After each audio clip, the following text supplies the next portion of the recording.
Welcome back to the Guru on Air. We are talking about a continuation of the episode, the last episode, which is captioned Lekki Tollgate 2020 Massacre. Or you can just pick it Lekki Tollgate Massacre. We introduced the subject in the last episode until we discovered that it's going to be a continuation. And like as I said that time, we might be pulling about 4 or 5 episodes from this story. Purely to remind us of what the route we did not pass or the route that passed. A few days ago, the United States of America's Secretary of State, Anthony Blinken, arrived in Nigeria, and one of those things he told President Muhammad Buhari when he met with him at the villa was that everything should be done to bring justice to the report submitted. The report of the judicial panel of inquiry, which could be alleged killing of NSAS protester by soldiers and policemen on the 9th of October 2013 at the Lekki Tollgate in Lagos. So, this man started with this, and of course, many international organizations have been saying that. What are the facts establishing that there was a massacre? Don't forget, in the early episode, I mentioned that when the massacre happened, it was so reported internationally, including the CNN that had notes of some of events that happened there. Eyewitnesses, video clips, many others spoke. But at the end of the day, the Nigerian government came out saying there was nothing like massacre. For example, nobody died, and those who went there, they were not mentioned the first time, did not shoot at the crowd, they shot. Then the army, which was alleged to have gone there, led by the GOC, said, we did not go there. The first statement of the Nigerian army was that nobody went there, they did not go there. Then, after some pressure and after some of the lies were becoming common reality in the public market of the Nigerian people, then the army now said, yes, we went there, but we went there with only blank bullets. That statement itself was so controversial because the question is this: how could the military train to shoot to kill, unlike the police trained to shoot to maim, go to an atmosphere, a garden of hostilities with blank bullet? For those who understood the modus operandi of the military with hostility and all those things, would know that that couldn't have been the truth. But when the pressure became really very, very hot on them, at the panel of inquiry, the general admitted that yes, they went with 2 sets of bullets. They went with the blank bullet, they went with live bullets. They were coming closer to the truth. But they said that we only shot on air to scare the people away. We did not pull our gun down. Would a returning bullet from the air kill? All those became a matter of semantics that the panel had to settle. But today, the panel report is out, and the facts on ground now is that there was a massacre at the Lekki Tollgate on that 9th of October 2020. Let us start from the beginning of the panel's report. I quote, affirming the widespread description of the Lekki Tollgate incident as a massacre, the panel in its report declared at least 9 persons were killed by security agents at Tollgate. The panel report listed 48 names as casualties of the Lekki incident, out of which 22 protesters sustained gunshot injuries, while 15 others were assaulted by soldiers and police. The panel listed the names of the deceased as Victor Sunday Ibanga, Abuta Solomon, Jide, Olalekan, Abidin Ashafa, Olamilekan Ajasa, Kolade Salami, Folorunsho Olabisi, Keleshuku, and Nathaniel Solomon. The report also listed 4 Abiodun Adesoya, 2 Ifeanyi Nicholas Eji, 3 Tola and Wisdom as presumed dead. But let us go further to see what the report says.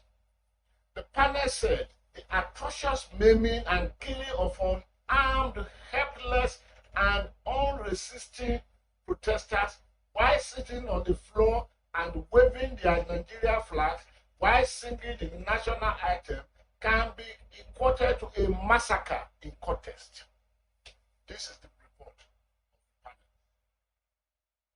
The report added, from the evidence of General Taiwo on page 6, page 7, page 21, page 22, the panel finds that both blank and live bullets were fired by the Nigerian Army at the Lekki Tollgate on October 20, 2020 for the following reasons. Apart from the military men in uniform, the army left its base with vehicles, rifles, and guns, which contained both live and blank bullets. General Taiwo admitted at page 22 that the army went to Lekki Tollgate with live ammunition.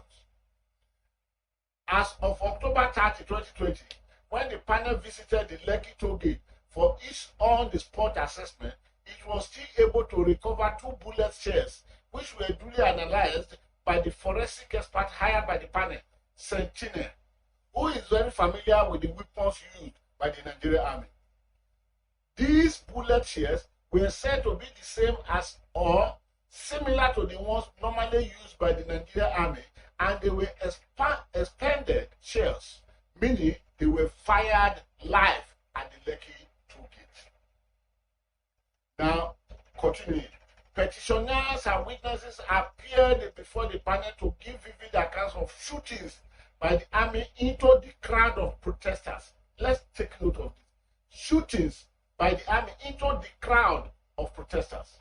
The panel found their testimonies credible, being eyewitnesses' accounts, and would ascribe probative value to their testimony over that of General Taiwo, who was not physically present at the Lekki Tollgate.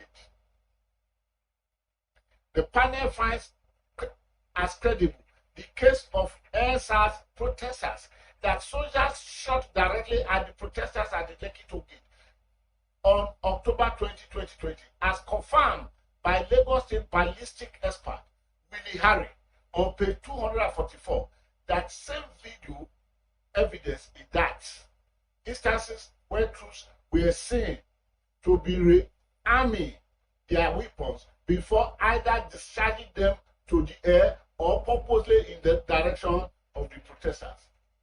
The testimony of NSA protesters, especially Miss Sarah Ibrahim, Mr. Onilowo Lige, Mrs. Dabira Ayuku, Mrs. Kamisuku, all of whom were personally present at the Lekki Tollgate on October 20, as to the fact that the army shot live bullets, video evidence of casualties, fatalities, etc., all led credence to the fact that the army shot at the protesters at the Lekki Tollgate on October 20, 2020, which resulted into deaths and physical injuries. Let's hold it there. Now we have evidence to show now that the army shot directly at people. Now, what was the offense of this protest?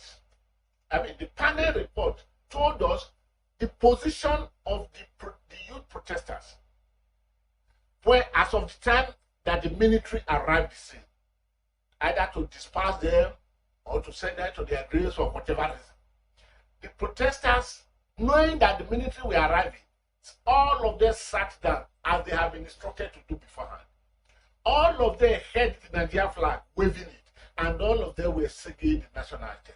It was in this position of sitting down, waving the Nigerian flag, singing the national anthem, that the army mouthed the number that they killed.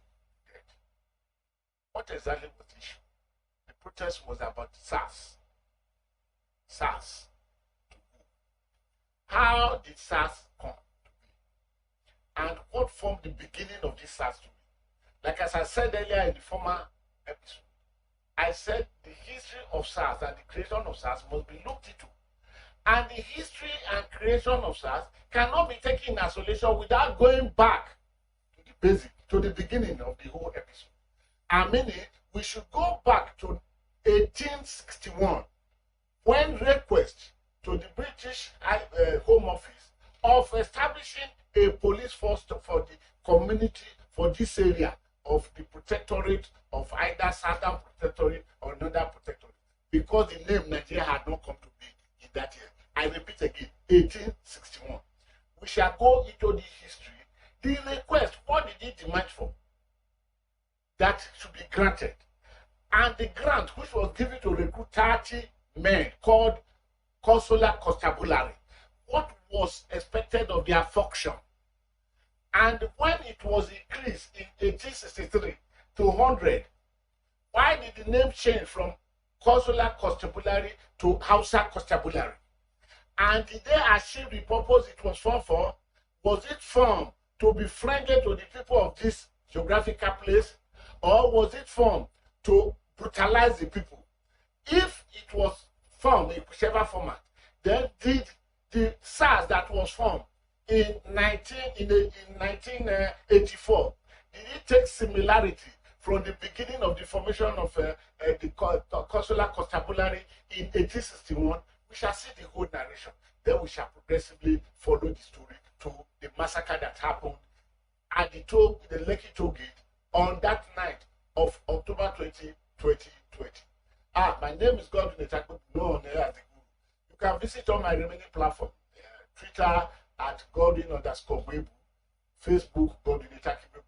There's a Facebook page which I call Venture Column, created for discussion. And of course, you can visit my website, which is www.godwin.com. And of course, at Telegram, you can be at Friends of the Guru. Until next episode, please keep yourself out of trouble.